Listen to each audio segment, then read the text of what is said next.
Last एक page की। हाँ भाई, आप सभी लोग आज सेकंड किताब स्टार्ट है अपनी, है ना।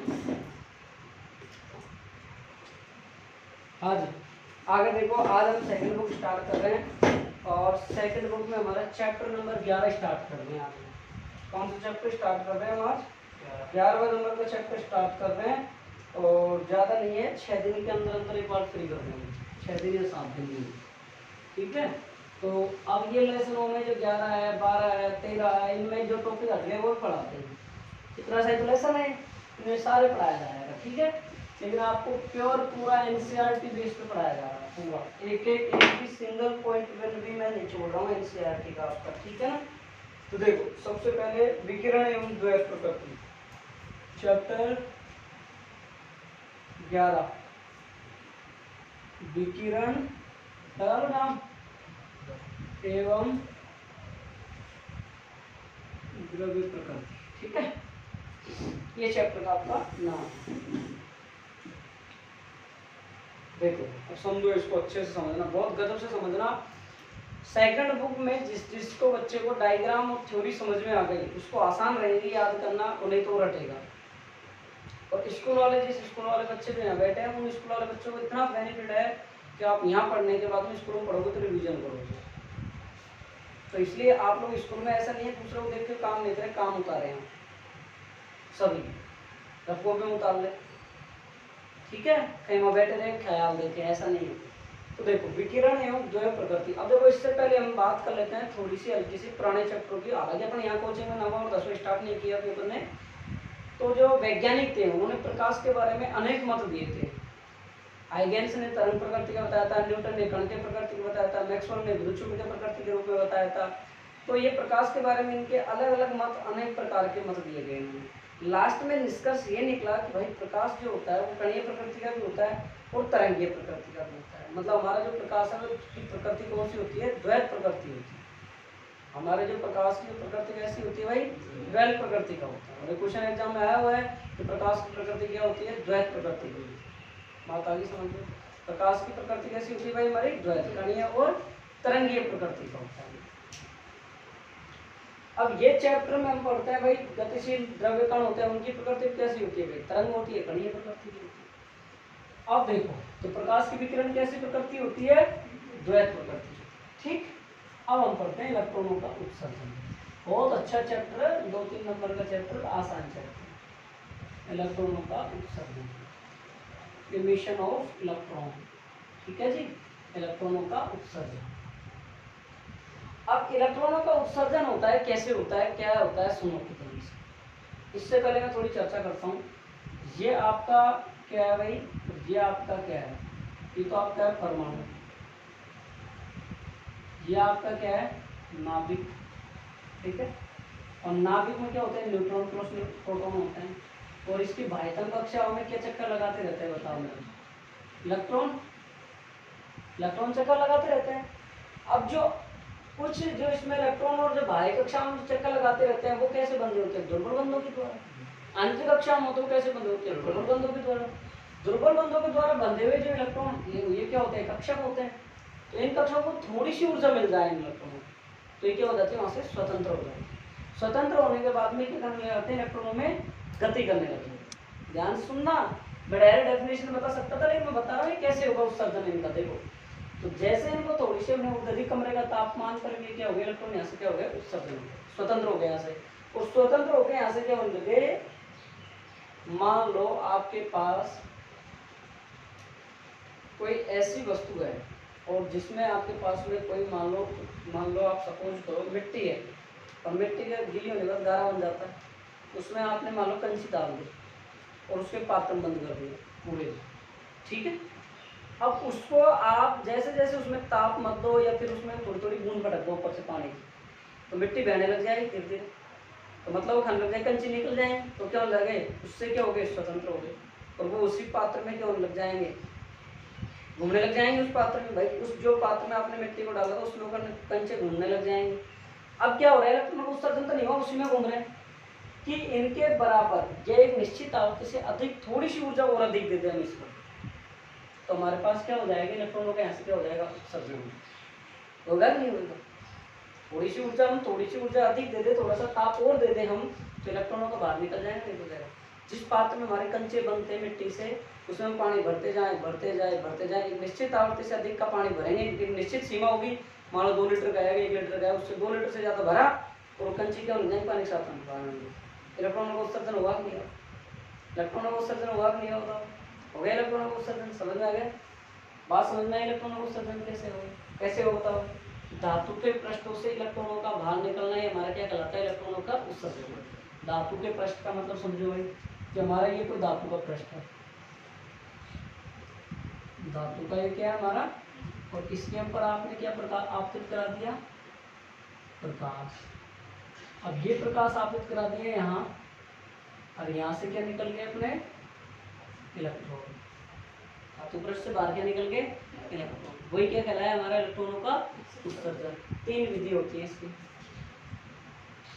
तापायनिक उत्सर्जन,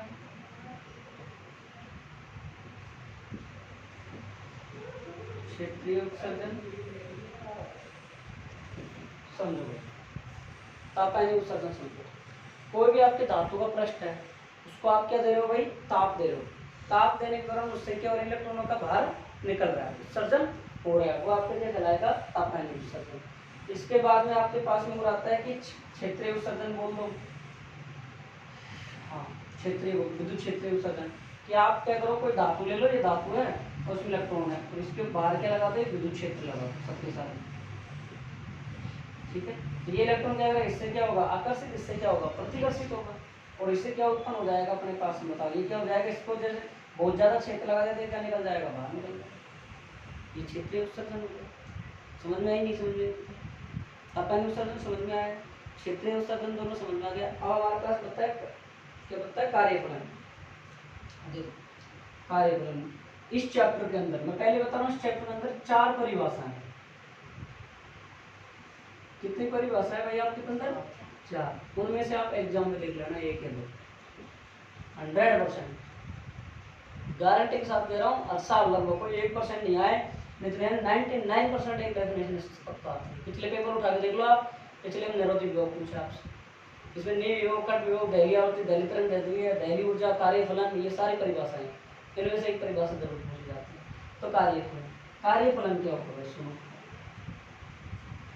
किसी धातु के पृष्ठ से इलेक्ट्रॉनों को बाहर निकालने के लिए जो ऊर्जा दी जाती है, देखो किसी धातु के पृष्ठ से अपन क्या निकालते हैं, इलेक्ट्रॉनों को बाहर निकालने के लिए जो आवश्यक ऊर्जा होती है। भाई हमारे पास में अपन ने क्या बताया था, एक पात्र था, उसमें कंचे भरे हुए थे मिट्टी में घसे हुए, अपन ने क्या निकाला कि धातु के पृष्ठ से इलेक्ट्रॉनों को बाहर निकालने के लिए, मतलब वो पात्र में क्या भरा हुआ था, कंची और पानी भरा हुआ था, उसमें हमने क्या दिया भाई, और पानी दिया, उनको बाहर निकालने, आवश्यक पानी दिया ना। तो मतलब धातु के पृष्ठ से इलेक्ट्रॉनों को बाहर निकालने के लिए आवश्यक ऊर्जा क्या कहलाता है, हमारा कार्यफलन। मतलब वो ऊर्जा क्या कहलाती है आपकी, जो आवश्यक ऊर्जा दे रहे हो वो दहली ऊर्जा। मतलब धातु के किसी पृष्ठ से इलेक्ट्रॉनों को बाहर निकालने के लिए जो आपकी ऊर्जा दी जाती है, वो ऊर्जा आपकी दहली ऊर्जा कहलाती है, और वो कार्य आपका क्या कहलाता है, कार्यफलन।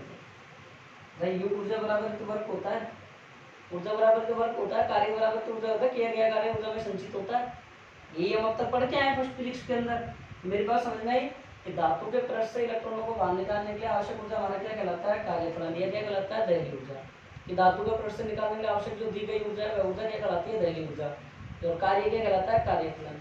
अब कार्यफलन, अलग अलग धातु के लिए कार्यफलन का मान अलग अलग होता है। कार्यफलन का मात्रक इलेक्ट्रॉन वोल्ट होता है।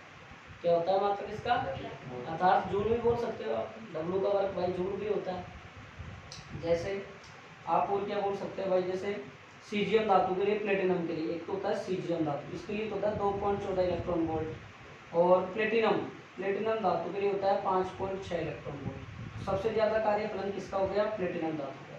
सीजियम धातु का इतना हो गया। अलग अलग धातुओं के कार्यफलन क्या हो गया, अलग अलग। बात समझ में आई नहीं आई, बताओ बात समझ में आई नहीं आई। ये समझ में आ गया, तापायनिक उत्सर्जन, क्षेत्रीय उत्सर्जन, एक होता है प्रकाश उत्सर्जन, वैद्युत प्रकाश, हाँ प्रकाश, विद्युत प्रभाव, प्रकाश विद्युत प्रभाव।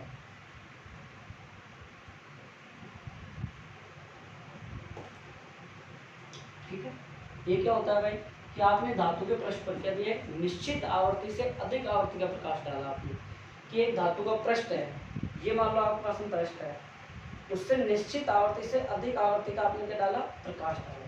भाई सुनो, कोई व्यक्ति आपके पास खड़ा हुआ है, नीचे पड़ा हुआ है, अब आप उसको उठा रहे हो, तो आप क्या कर रहे हो, उससे अधिक ऊर्जा लगा रहे हो।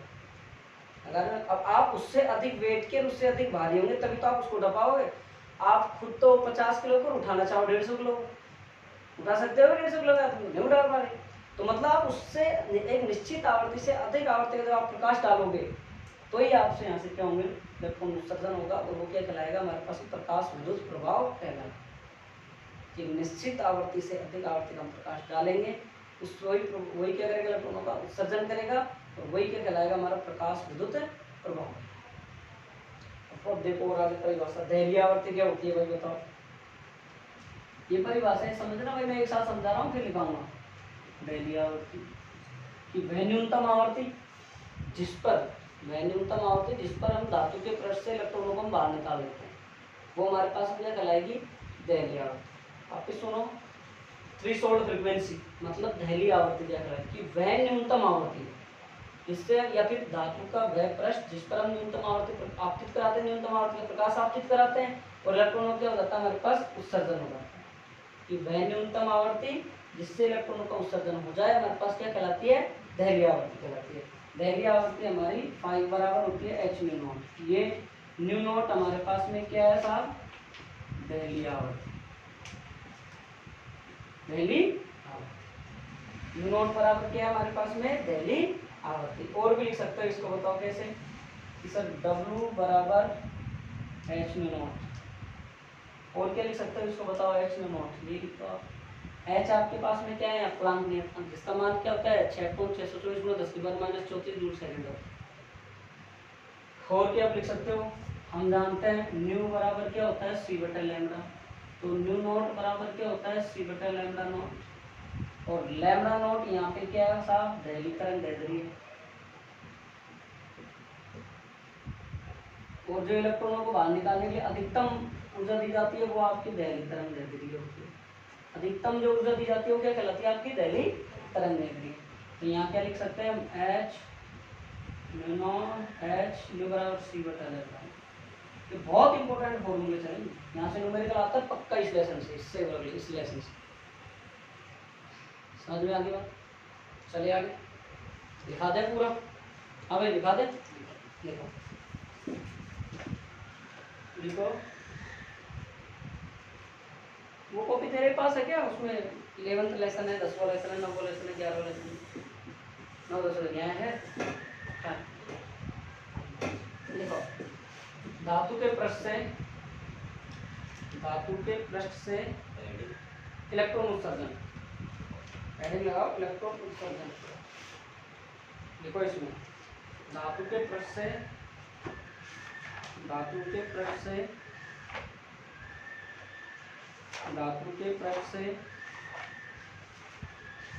इलेक्ट्रॉनों का,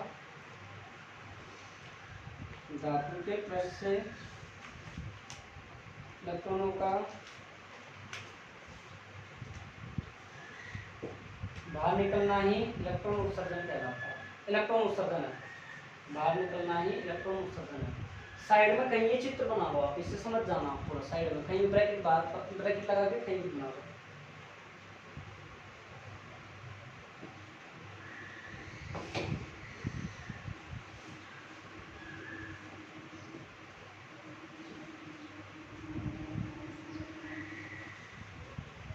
देखो भैया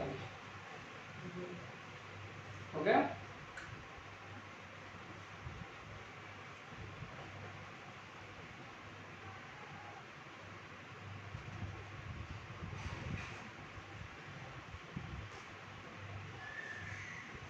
देखो कार्यफलन ब्रैकेट में लिख लो 5 के पहले वो नोट लगा लो, 5 नोट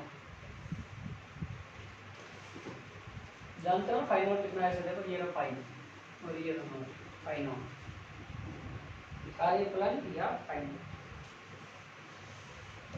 इसमें लिखो धातु के पृष्ठ से इलेक्ट्रॉनों को बाहर निकालने के लिए, धातु के पृष्ठ से इलेक्ट्रॉनों को बाहर निकालने के लिए आवश्यक ऊर्जा, धातु के पृष्ठ से इलेक्ट्रॉनों को बाहर निकालने के लिए आवश्यक ऊर्जा कार्यफलन या दहली ऊर्जा कहलाती है। कार्यफलन या दहली ऊर्जा कहलाती है।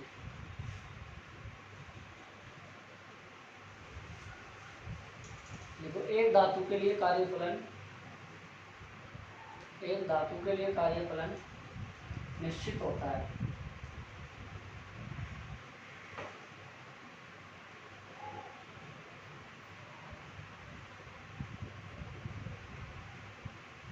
जबकि अलग अलग धातुओं के लिए यह भिन्न भिन्न होता है। अलग अलग धातुओं के लिए अलग अलग होता है, जबकि अलग अलग धातुओं के लिए अलग अलग होता है।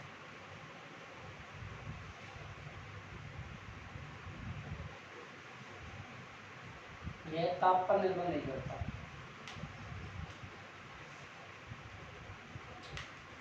इसलिए इसका मात्रक जूल या इलेक्ट्रॉन वोल्ट होता है।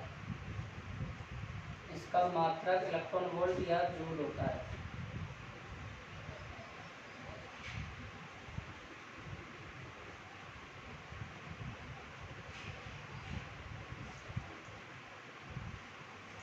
ठीक है भाई।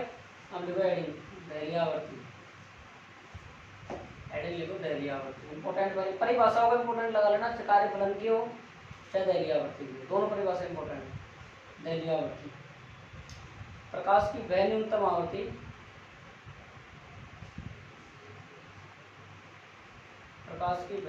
आवृत्ति जिससे इलेक्ट्रॉनों का उत्सर्जन हो जाए। प्रकाश की वह न्यूनतम आवृत्ति जिससे इलेक्ट्रॉनों का उत्सर्जन हो जाए।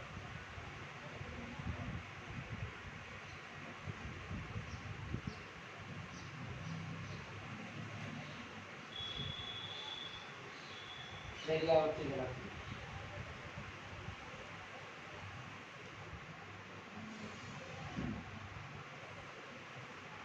क्लियर? आगे देखो, यदि किसी धातु के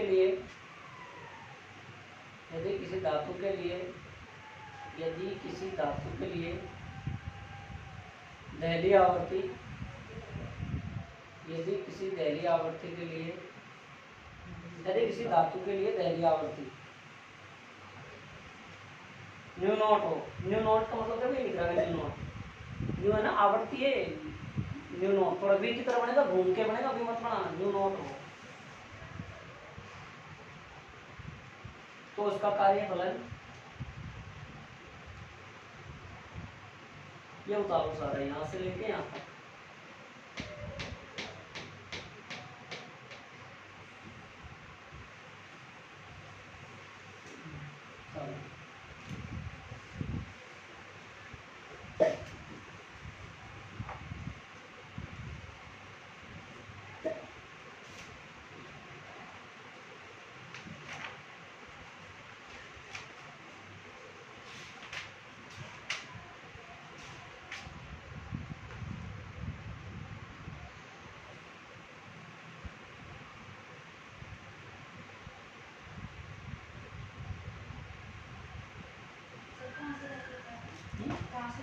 यहाँ से बेटा यहाँ ये सारा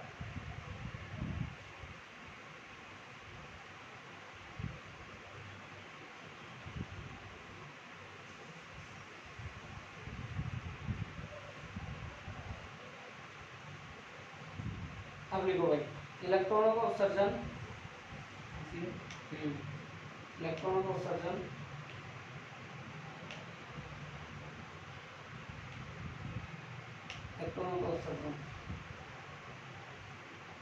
तीन प्रकार से किया जाता है।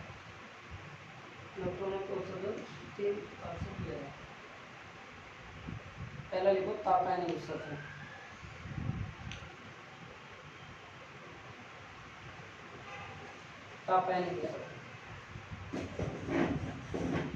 जब किसी धातु को गर्म किया जाता है, जब किसी धातु को गर्म किया जाता है तो उसमें से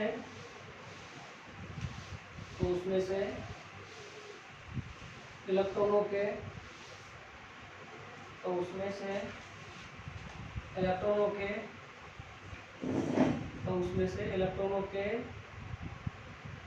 बाहर निकलने की घटना,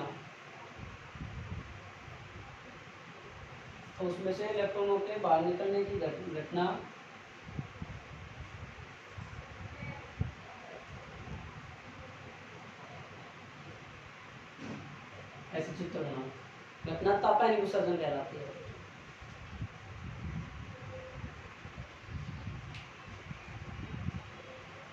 तापायनिक उत्सर्जन तथा उत्सर्जित इलेक्ट्रॉनों को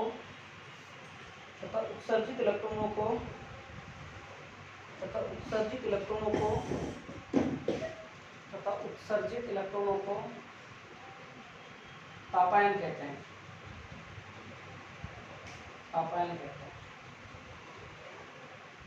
चित्र बनाओ।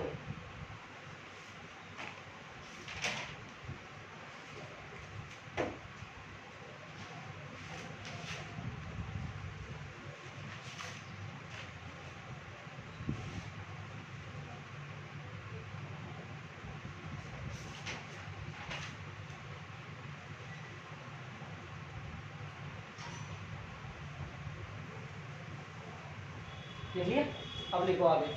क्षेत्र उत्सर्जन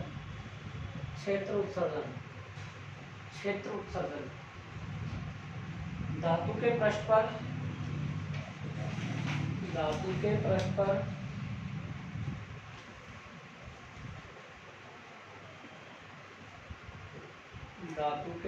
पर शक्तिशाली विद्युत क्षेत्र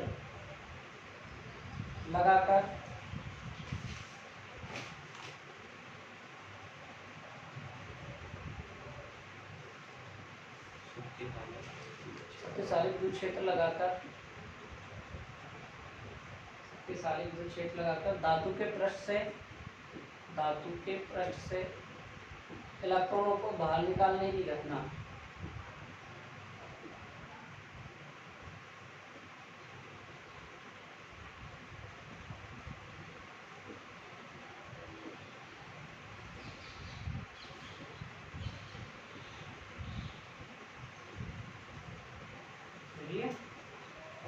क्षेत्र उत्सर्जन कहलाता है।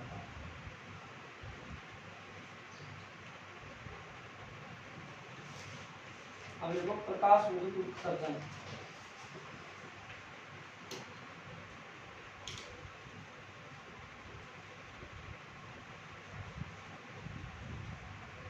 प्रकाश विद्युत उत्सर्जन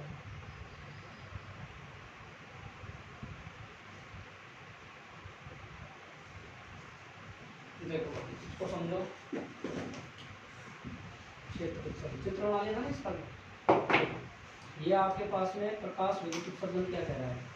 ये आपके पास में इसको धातु था, आपके पास में क्या थी भाई, ये धातु, और इस धातु के ऊपर आपने क्या आपतित कराया, प्रकाश। क्या आपतित कराया, प्रकाश। कौन सा प्रकाश, एक निश्चित आवृत्ति से अधिक आवृत्ति का आपने क्या कराया, इससे प्रकाश आपतित करवाया। तो यहाँ से प्रकाश आपतित कराया तो यहाँ से क्या निकल गया अपने पास, इलेक्ट्रॉन। कैसे, इस धातु के अंदर क्या थे, इलेक्ट्रॉन थे। जैसे ही प्रकाश आपतित हुआ तो ये फोटोन, ये यहाँ से फोटोन थे, यहाँ उन्होंने क्या किया, इनको क्या कर लिया, अवशोषित कर लिया। अवशोषित करने के बाद में वो यहाँ से क्या हो गए, इस अवरोधक, इस बैरियर को क्या करने, पार करने में सक्षम हो गए। कहने का मतलब, तुम स्कूल से जाओ, स्कूल से जाने के बाद में बिल्कुल थोड़े न्यूट्रल अवस्था में हो जाते, 6 घंटे पढ़ने के बाद घर जाते, रोटियां कुछ खाने या आराम करने को नहीं, घर का ही कहते चल फाड़ उठा रहो काम कर दो,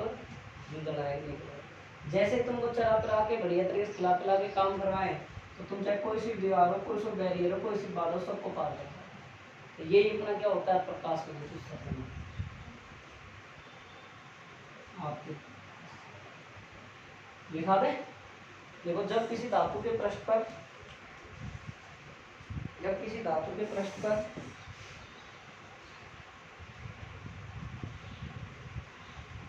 जब किसी धातु के पृष्ठ पर एक निश्चित आवर्ती से अधिक आवर्ती का प्रकाश आपतित किया जाता है, जब किसी धातु के पृष्ठ पर निश्चित आवर्ती से अधिक आवर्ती, ब्रैकेट में लिख लेना दहलीय आवर्ती, ब्रैकेट में लिख लेना दहलीय आवर्ती, निश्चित आवर्ती से अधिक आवर्ती का प्रकाश, निश्चित आवर्ती से अधिक आवर्ती का प्रकाश ब्रैकेट में लिख लेना दहलीय आवर्ती आपतित किया जाता है। तो धातु के पृष्ठ से, तो धातु के पृष्ठ से, धातु के पृष्ठ से, धातु के पृष्ठ से इलेक्ट्रॉनों के बाहर निकलने की घटना, धातु के पृष्ठ से इलेक्ट्रॉनों के बाहर निकलने की घटना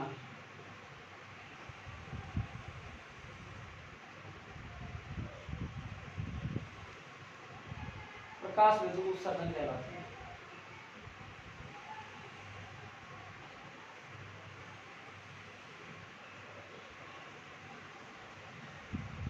तथा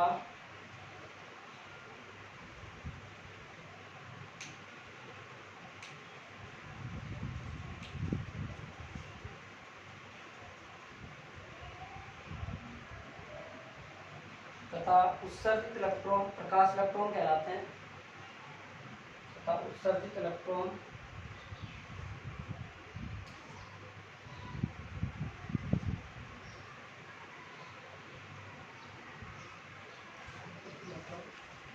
उत्सर्जित इलेक्ट्रॉन प्रकाश इलेक्ट्रॉन और बहने वाली धारा, बहने वाली धारा, बहने वाली धारा प्रकाश विद्युत धारा कहलाती है।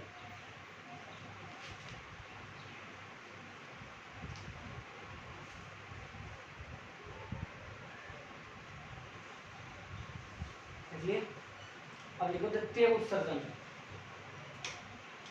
द्वितीय उत्सर्जन,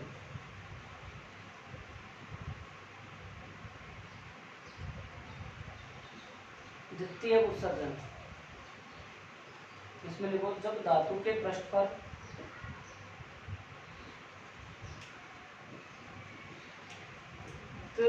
तीव्रगामी इलेक्ट्रॉन टकराते हैं, जब धातु के पृष्ठ पर तीव्रगामी इलेक्ट्रॉन टकराते हैं तो वे धातु के मुक्त इलेक्ट्रॉनों को, तो वे धातु के मुक्त इलेक्ट्रॉनों को अपनी ऊर्जा स्थानांतरित कर देते हैं, तब वे धातु के मुक्त इलेक्ट्रॉनों को अपनी ऊर्जा स्थानांतरित कर देते हैं, तब वे धातु के मुक्त इलेक्ट्रॉनों को अपनी ऊर्जा स्थानांतरित कर देते हैं, लिख लिया, जिससे उनका उत्सर्जन होने लगता है, जिससे उनका उत्सर्जन होने लगता है। इस घटना को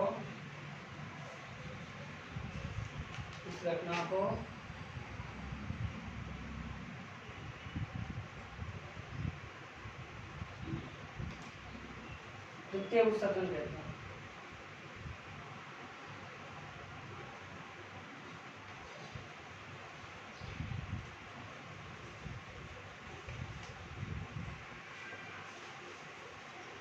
ठीक है जी, ये हुआ आपका थोड़ा इंट्रोडक्शन।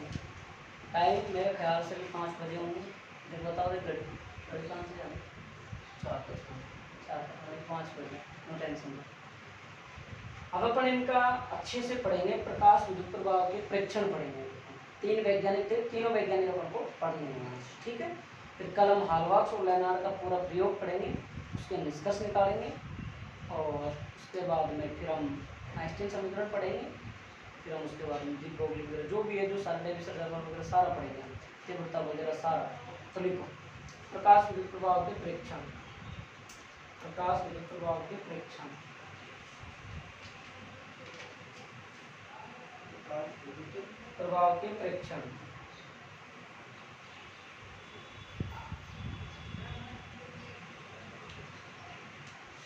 देखो सुनो भाई, सबसे पहले प्रयोग आता है हर्ट्ज का प्रेक्षण। हालांकि ये सफल प्रयोग नहीं कर पाया था, लेकिन कई बार एग्जाम दे मान ले तो अपन पढ़ लेते हैं ना। हालांकि पढ़ने को हालांकि ज़्यादातर टीचर्स इसको होलवार्ड और लेनार्ड का प्रयोग भी पढ़ाते हैं। होलवार्ड और लेनार्ड का सुनो, इसमें क्या होता है, धातु प्रश्न होता है और इस प्रश्न पर हम क्या करते हैं, देखो ध्यान से सुनना है बिल्कुल, बहुत अच्छा। मान लो अपने पास में ये क्या है, अपने पास में प्लस का हो गया,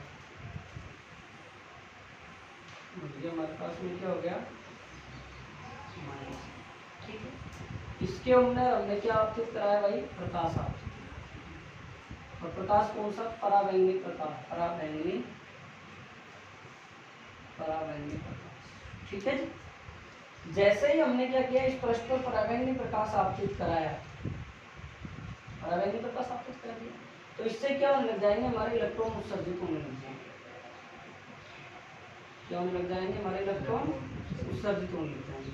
और ये इलेक्ट्रॉन हमारे पास एनोड की ओर, ये जो प्लेट है हमारी, ये एनोड की, ये हमारी प्लेट है, ये हमारी कौन सी है, कैथोड की। जब हमने कैथोड पर पराबैंगनी प्रकाश की किरणों को आपतित कराया, तो यहाँ से इलेक्ट्रॉन क्या होने लगे, उत्सर्जित हुए और एनोड की प्लेट की तरफ क्या होने लगे, आकर्षित होने लगे। तो जब इस प्रयोग को आगे सफलतापूर्वक हर्ट्ज इसको समझा नहीं पाया कि आसानी से कैसे आकर्षित कर दिया, इसको ये समझा नहीं पाया। हमको इतना सा लिखना है, फिर हम आगे लेनार्ड वाला पढ़ लेंगे, फिर दोनों लिखो। सर्वप्रथम प्रकाश विद्युत प्रभाव की घटना को, सर्वप्रथम प्रकाश विद्युत प्रभाव की घटना को हर्ट्ज ने देखा। सर्वप्रथम प्रकाश विद्युत प्रभाव की घटना को हर्ट्ज ने देखा। हर्ट्ज ने देखा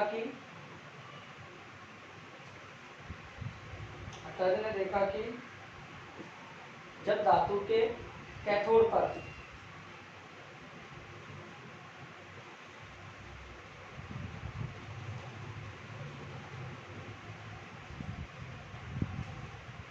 पर पराबैंगनी प्रकाश का आपतन कराया जाता है, तो कैथोड से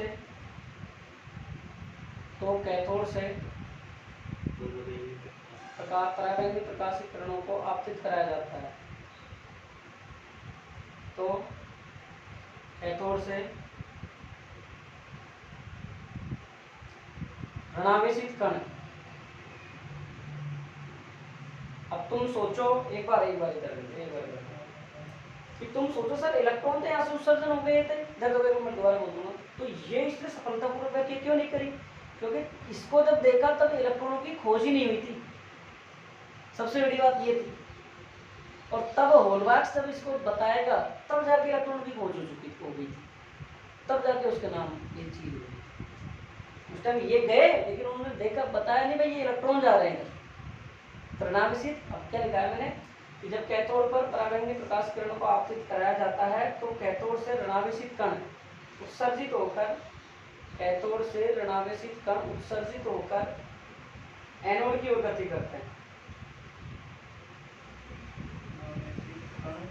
ऋणावेशित कण एनोड की ओर गति करते हैं।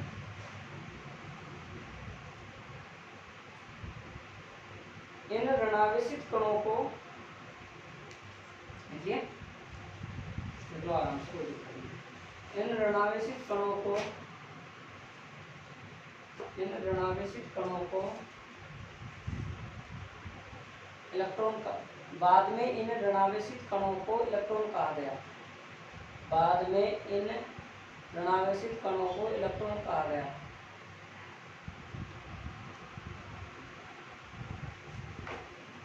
आगे लिख सकते हो, इस प्रयोग की व्याख्या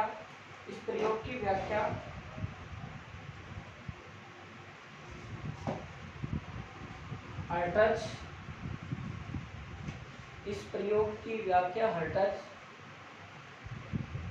स्पष्ट नहीं कर पाए।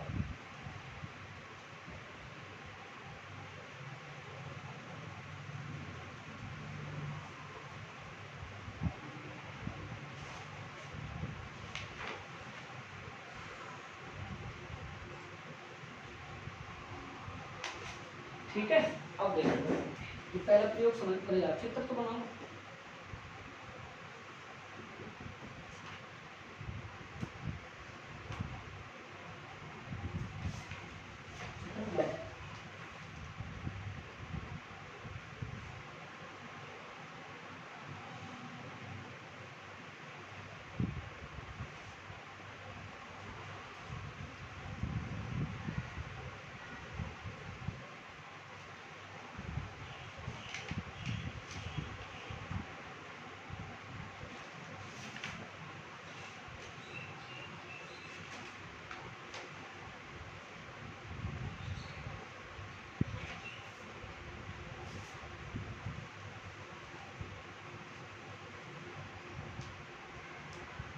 लिख लिया।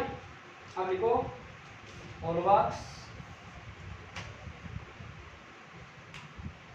और लेनार्ड के परीक्षण। मैं लिख देता हूँ बोर्ड पे।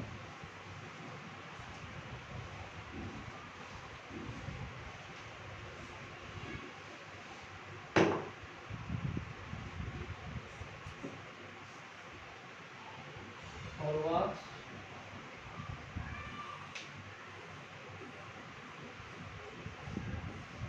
लेनार्ड के परीक्षण लिख लो।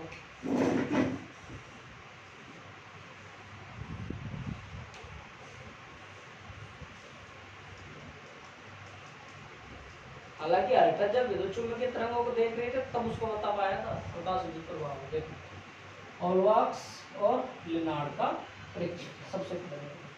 हॉलमार्क्स और लेनार्ड ने सबसे पहले इसको जब किया तो इन्होंने आगे उस परीक्षण को जब हर्ट्ज ने जब सब स्पष्ट नहीं किया तो इन्होंने आगे बताया, इन्होंने कांच की निर्वातित नलिका ली और ये कांच की निर्वातित नलिका ली इन्होंने इस प्रकार की। और एक मिनट,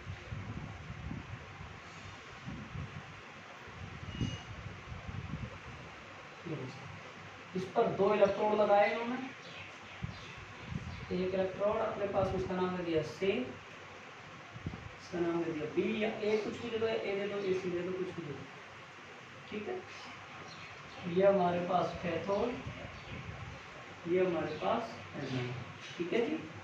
और इसका संबंध इन्होंने कर दिया बैटरी से और यहाँ लगा दिया एक माइक्रोमीटर। ठीक है, अब इसने देखा कि इस स्थिति में कोई धारा विक्षेपित नहीं हो रही है, कोई प्रेक्षण नहीं आ रहा। जब इसके अंदर न तो प्रकाश आपतित कराया अपन ने, न और कुछ कराया, ओनली फॉर ओनली निर्वातित कांच की क्या है अपने पास में।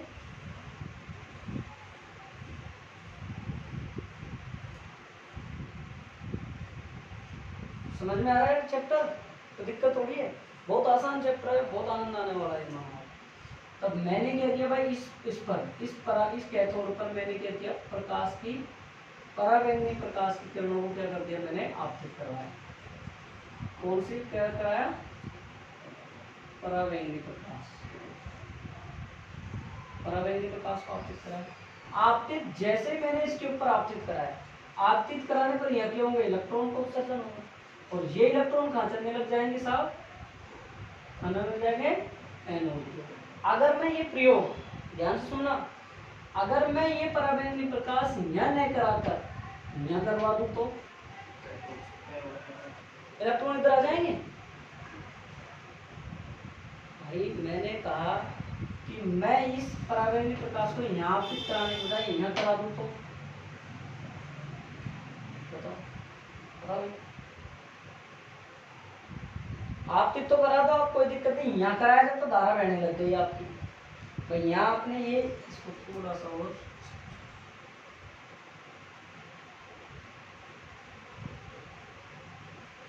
जब तो ये क्या होने लगे, धारा बहने लग गई। और जब आपने जैसे ही यहाँ कराया तो इसमें धारा का मान क्षीण हो गया बिल्कुल। क्यों, हमने बताया कैथोड पर जब हम प्रकाश की आपतित कराते हैं परावैंगनी प्रकाश को, तो जैसे ही यहाँ से इलेक्ट्रॉन उत्सर्जित होंगे तो वो एनोड की ओर क्या करने लग जाएगी, वो अपने पास आकर्षित होने लग जाएंगे। जब यहाँ से आकर्षित हो रहे हैं तो ये तो पहले से इलेक्ट्रॉन भरा बैठा है, ये तो इसको वापस प्रतिकर्षित करेगा नहीं करेगा। तो इसमें धारा कहाँ से बहेगी, इसमें तो कोई छीण मतलब कोई थोड़ी सी धारा बहेगी। जैसे नल चलाया, पानी बहा मोटर के पाइप के अंदर, और जैसे ही मोटर को बंद किया तो पानी इतना नहीं बहेगा, कोई थोड़ा सा पानी निकलेगा नहीं। आता ही समझ में। जो होलोवाक्स और लेनार्ड ने कांच की निर्वातित नली का लिए इन्होंने, ठीक है, ए और सी को इन्होंने बैटरी से जोड़ दिया। बैटरी से जोड़ने के बाद सी पर अपने कैथोड पर इसने परावैंगनी प्रकाश की किरणों को आपतित करा दिया। जैसे ही आपतित कराया तो इलेक्ट्रॉनों को उत्सर्जित हुआ हुआ एनोड की ओर चलेगी।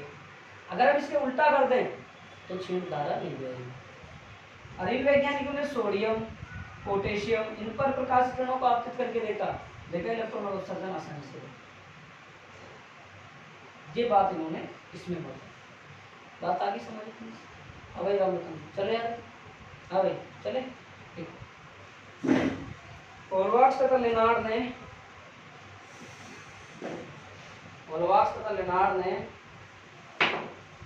एक निर्वातित कांच की नली का ली।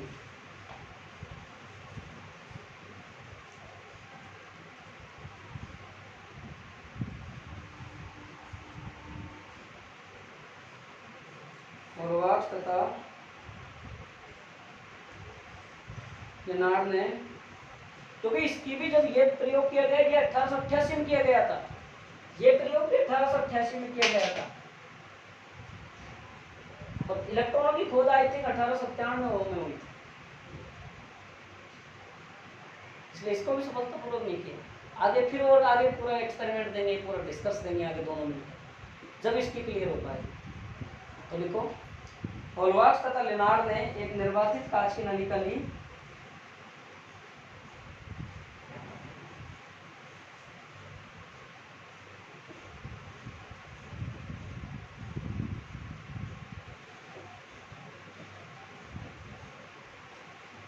कांच की नली का ली जिसमें दो प्लेट ए व सी को बैटरी से जोड़ा, ए व सी को बैटरी से जोड़ा, बी व सी ए व सी को बैटरी से जोड़ा। पहले आप चित्र बनाओ।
देखिए बना लेना।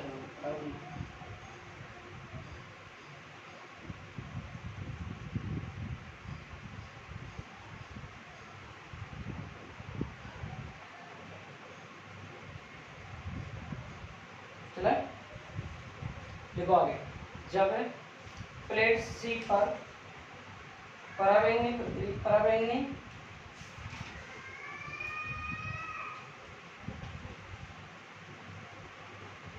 जब प्लेट सी पर परावैंगनी प्रकाश की किरण आपतित कराई जाती है तो परिपथ में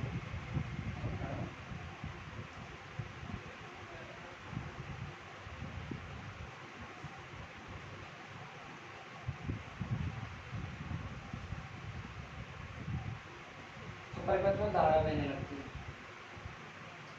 यदि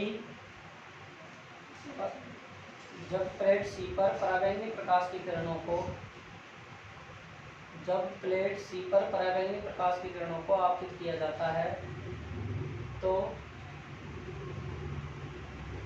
परिपथ में धारा बहने लगती है। और यदि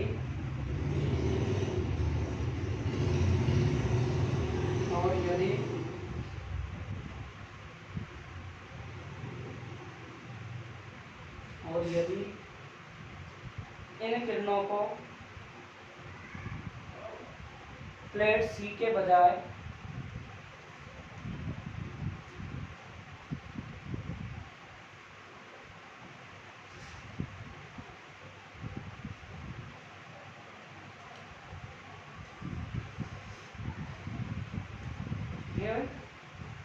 इन प्लेटों को सी के बजाय ए पर आपतित कराया जाता है तो परिपथ में विद्युत धारा परिपथ में विद्युत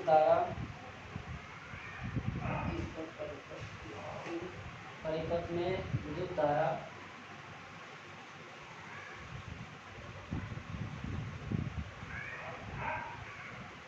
प्रवाहित नहीं होती है।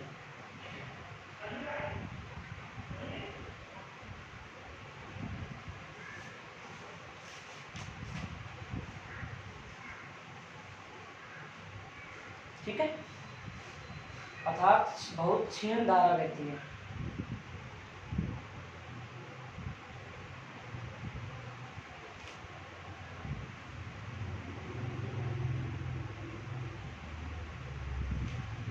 ठीक है जी, अब देखो भाई, एनोड हमेशा आपके पास क्या होता है, धनात्मक, कैथोड आपके पास क्या होता है, ऋणात्मक। सुनो भाई एक बार वापिस, होलबर्ग ने देखा कि साहब जब आपने प्रकाश की किरणों को एक कैथोड ऋणात्मक प्लेट पर आपने पराबैंगनी प्रकाश की किरणों को आपतित किया आपने, तो इससे क्या होने लगे, इलेक्ट्रॉनों का उत्सर्जन होने लगे, परिपथ में धारा प्रवाहित होने लगे।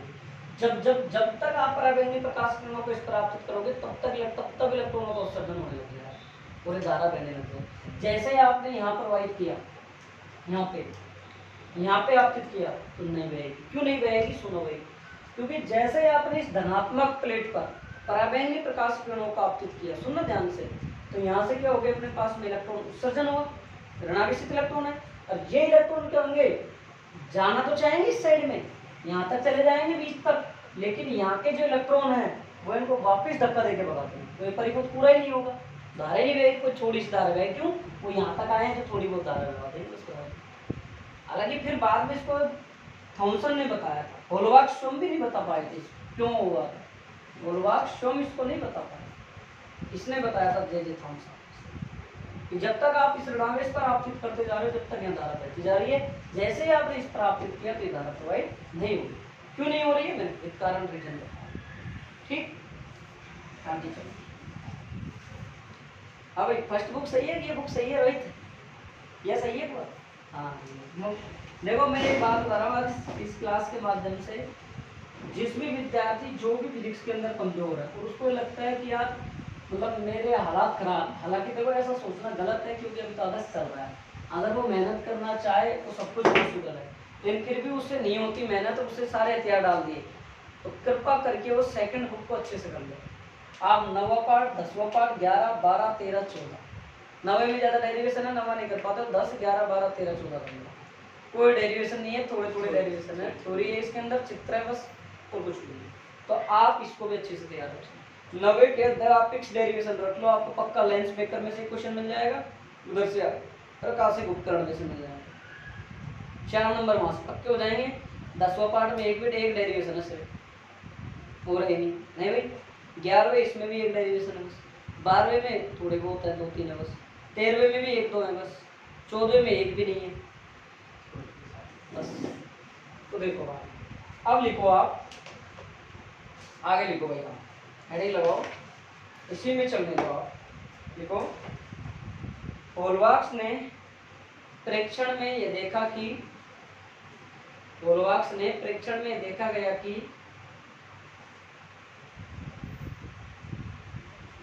होलबर्ग ने प्रेक्षण में देखा कि जब किसी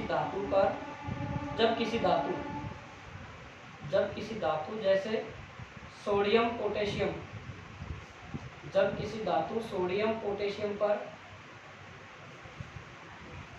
जब किसी धातु सोडियम या पोटेशियम पर प्रकाश आपतित किया जाता है, सॉरी हाँ, सोडियम धातु पर प्रकाश डाला जाता है, क्या आपतित किया जाता है, लिख लो, प्रकाश आपतित किया जाता है तो इलेक्ट्रॉनों का उत्सर्जन होने लगता है।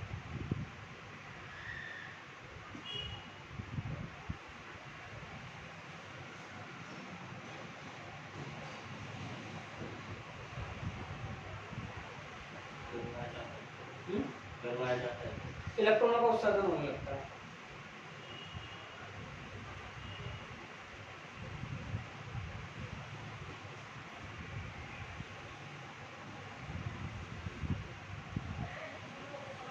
ठीक है, अब देखो, अब हॉलवार्क्स, ये तो था लिनार्ड का एक्सपेरिमेंट। अब देखो हॉलवार्क्स ने क्या क्या बताया, वो देखो। हॉलवार्क्स ने बताया कि एक इसने जस्ते की प्लेट ली, ठीक है, ये ले ली इसने, और इस जो जस्ते की प्लेट है इसका इसने संबंध किया किससे भाई, एक विद्युतदर्शी से। विद्युतदर्शी आप पढ़ चुके हो, मैंने पढ़ाया, अलग सिलेबस से हट गया, लेकिन पढ़ाया है मैंने।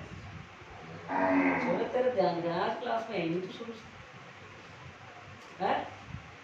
अरे अरे कहाँ ध्यान है, क्या कोई मानसिक टेंशन है क्या, है क्या हो गया है? अच्छा, लड़ दिया रात को उसकी वजह से, गल्ला गुल्ला ऐसे ही। देखो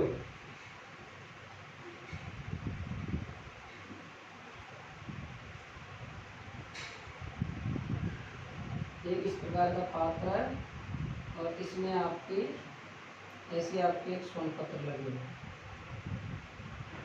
ठीक है।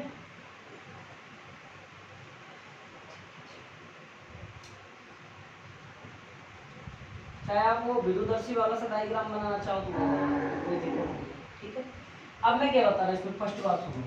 हॉलवार्क साहब क्या कहते हैं, हॉलवार्क साहब ये कहते हैं कि ये जस्ते की जो प्लेट है इसको आप ऋणावेशित करो, ठीक है भाई, और इसके ऊपर आप क्या आपतित करवा दो साहब, पराबैंगनी प्रकाश। बहुत गजब की एक्सपेरिमेंट है, समझना। और ये बुक की एक खास बात है, साथ के साथ याद कर ली तो कोई परेशानी नहीं होगी, बाद में याद करोगे तो जिंदगी में नहीं होगी, ये फैक्ट है, साथ के साथ याद करना है। तो जैसे आपने इस जस्ते की प्लेट पर इस पराबैंगनी प्रकाशीय किरणों को आपतित कराया, और ये जो जस्ते की प्लेट है ये पहले से ऑलरेडी क्या थी भाई, ऋणावेशित। मेरी बात सुनना ध्यान से, बहुत अच्छे समझना मेरी बातों को, एक एक सुनना। तो ये जो ऋणावेशित कण है वो यहाँ से कहाँ चले गए, इस दर्शी को चले गए, इसके यहाँ, इससे होकर ये क्या चले गए, स्वर्ण पत्रों में चले गए, और ये स्वर्ण पत्र एक दूसरे से क्या हो गए, प्रतिकर्षित हो गए, हट गए एक दूसरे की तरफ से, और ये हमारी क्या हो गई, बिल्कुल खाली हो गई। ये क्या हो गई आपकी ऋणावेशित। ये आपकी प्लेट कैसी हो गई, उदासीन। जब आपने पहली प्लेट को ऋणावेशित किया तो आपकी प्लेट कैसी हो गई भाई साहब, उदासीन। जब आपने, ध्यान से सुनना मेरी बात को, गौर से सुनना, जब आपने आपकी जो, अब बताओ आपके सामने क्या कौन कौन सा एक्सपेरिमेंट करा है, कि आपकी जो जस्ते की प्लेट है उसको आप क्या कर दो, उदासीन या निरावेशित ले लो, उदासीन या निरावेशित ले लो। आपने पहले क्या ले रहे हो प्लेट को, उदासीन। अब ये आप उदासीन प्लेट ली, अब ये यहाँ से उदासीन प्लेट आपने ली, कोई ऋणावेशित नहीं ली। उदासीन का मतलब इसमें धन भी है ऋण भी है, धन भी है और जैसे ही आपने पराबैंगनी प्रकाश किरणों को आपतित किया तो यहाँ से धनावेशित यहाँ चले गया, पूरा चले गए यहाँ से पूरा। अब जैसे यहाँ से चले गया तो इसने फिर वापस प्रतिकर्षित किया, और ये प्लेट सॉरी ऋणावेशित गया यहाँ से पूरा का पूरा, और ये प्लेट वापस आपकी क्या होगी, धनावेशित। उदासीन करने पर प्लेट कैसी होगी साहब, ऋणावेशित करने पर आपकी प्लेट कैसी हुई, उदासीन। उदासीन करने पर प्लेट कैसी हुई, मतलब समझो हॉलवार्क्स क्या कह रहा है कि एक निश्चित आवृत्ति से कम आवृत्ति का जब आप प्रकाश डाल रहे हो तो यहाँ से आपका इलेक्ट्रॉनों का उत्सर्जन नहीं होगा, इलेक्ट्रॉनों का उत्सर्जन नहीं। जैसे आप निश्चित आवृत्ति से अधिक अर्थात दहली आवृत्ति से अधिक प्रकाश डाल रहे हो आप, तो आपके इलेक्ट्रॉनों का क्या हो रहा है, उत्सर्जन। आज के लिए इतना पढ़ाएंगे, इतना से लिखा देते हैं आपको, पहले आप डायग्राम बनाओ।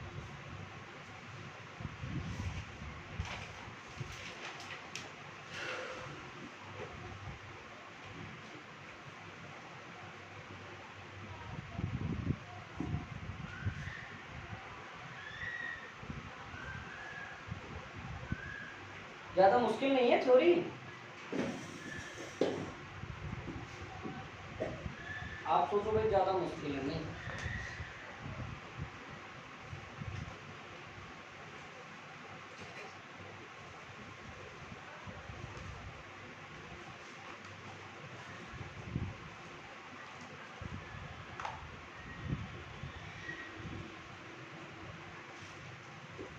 और लिखा है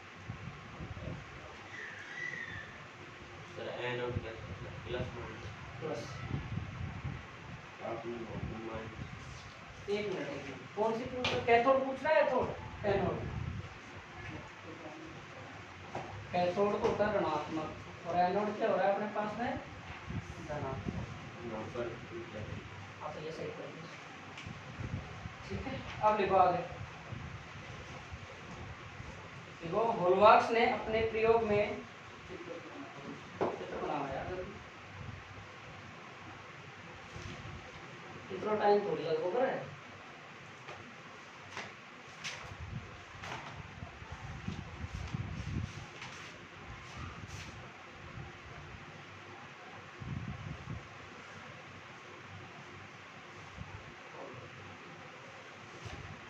एक मिनट, मैंने क्या बताया था तेरे को, एनोड तो सुनो मेरी बात, वापस लिखो इसको धन, और कैथोड आपका लिखो ऋण, इसको सही करो। एनोड तो धन लिखो, कैथोड ऋण, सही करो। तो कैथोड पर ही तो आपतित हो रहे हैं, तभी तो एनोड की तरफ जा रहे हैं, धनावेशित है वो। लिखो होल्वार्ट्स ने अपने प्रयोग में, होल्वार्ट्स ने अपने प्रयोग में जस्ते की प्लेट को, होल्वार्ट्स ने अपने प्रयोग में जस्ते की प्लेट को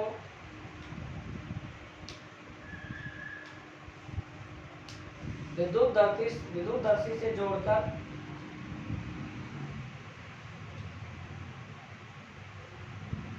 होल्वार्ट्स ने अपने प्रयोग में जस्ते की प्लेट को विद्युतदर्शी से जोड़कर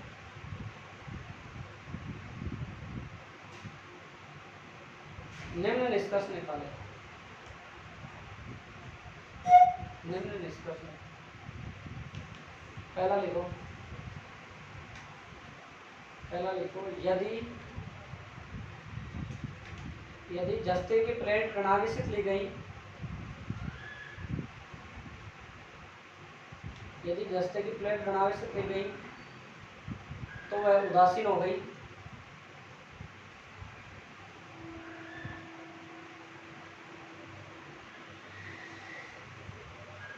दूसरा लिखो, यदि जस्ते की प्लेट उदासीन ली गई, उदासीन ली गई तो वह धनावेशित हो गई। यदि जस्ते की प्लेट उदासीन ली गई तो वह धनावेशित हो गई।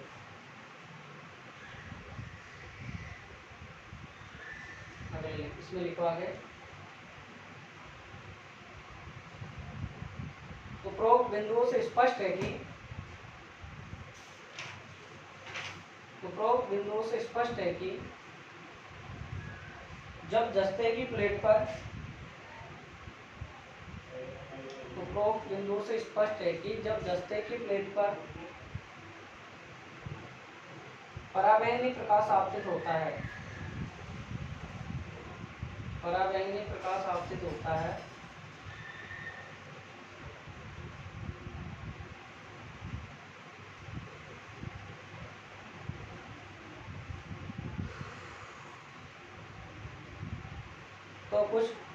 तो कुछ ऋणावेशित कण निकलते हैं।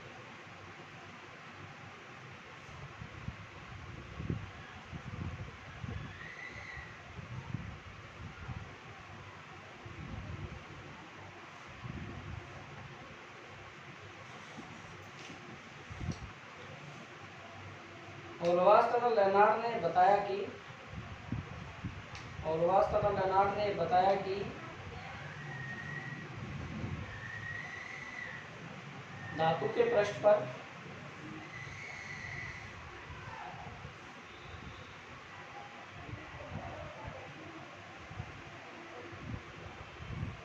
निश्चित आवृत्ति से निश्चित आवृत्ति से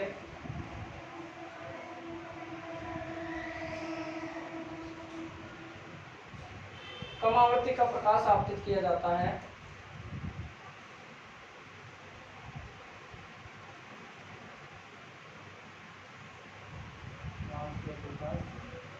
निश्चित आवृत्ति से कम आवृत्ति का प्रकाश आपतित किया जाता है तो इलेक्ट्रॉनों का उत्सर्जन नहीं होता है।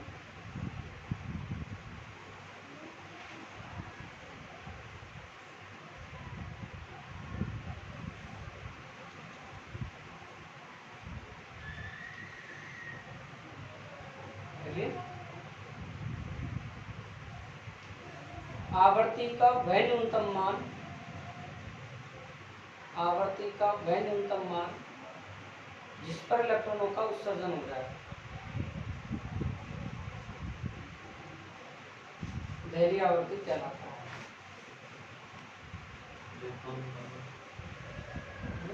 वह न्यूनतम आवर्ती का वह न्यूनतम मान जिस पर इलेक्ट्रॉनों का उत्सर्जन हो जाए, जिस पर इलेक्ट्रॉनों का उत्सर्जन हो जाए।